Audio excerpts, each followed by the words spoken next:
Aesop's Fables is a collection of short stories with moral lessons, attributed to Aesop, a wise man from Thrace who spent much of his life as a slave on the island of Samos.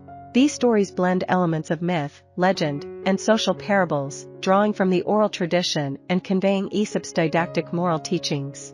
There are a total of 725 known fables, believed to have been told between 620 and 564 BC, although they were not initially published due to their oral nature.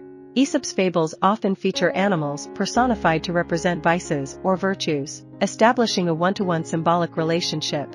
For instance, the fox commonly represents cleverness, the hare signifies agility, the bull represents recklessness, the donkey embodies fatuousness, and the ant symbolizes industriousness.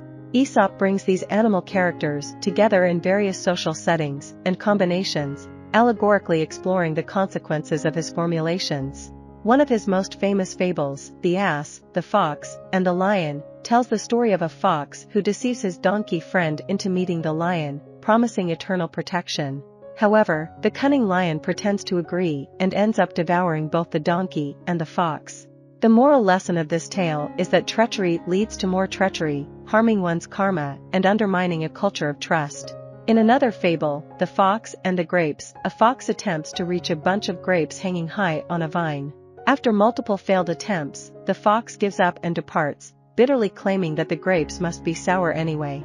This fable gave rise to the expression sour grapes, used in modern times to describe someone dismissing or criticizing something they cannot attain.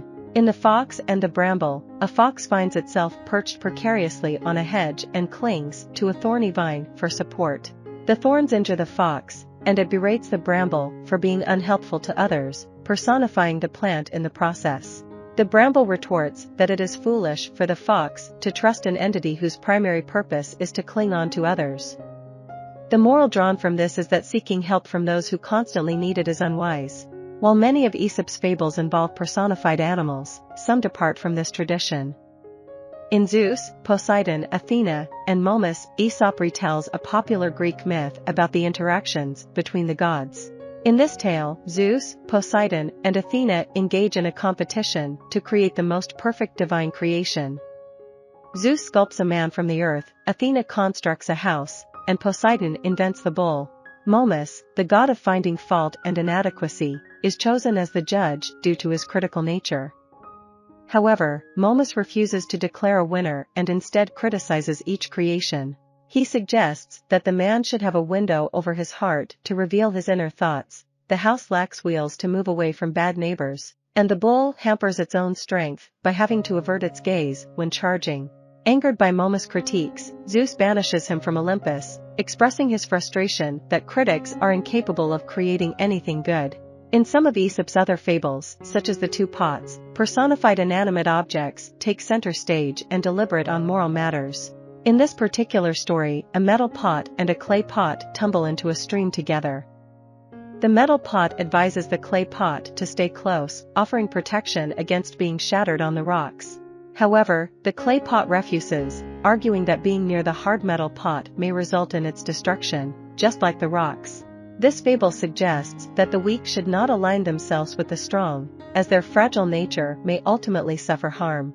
Instead, individuals in a given hierarchy should remain in their predetermined positions. Aesop, known for his remarkable storytelling abilities, became associated with numerous fables, even those he didn't originally create, due to his skill and reputation. These fables typically consist of concise narratives, designed to make a profound impression on their Greek listeners, who primarily enjoyed them for entertainment purposes. However, beneath their entertaining nature, these fables also possess a political significance. It is speculated that Aesop used them as a means to indirectly critique and influence the political attitudes and policies of his society. Many of these fables have endured over time and remain widely known today, thanks to their universally applicable messages and their exploration of enduring vices and virtues. I hope you enjoyed this video. Leave a like if you did and be sure to subscribe. Thank you.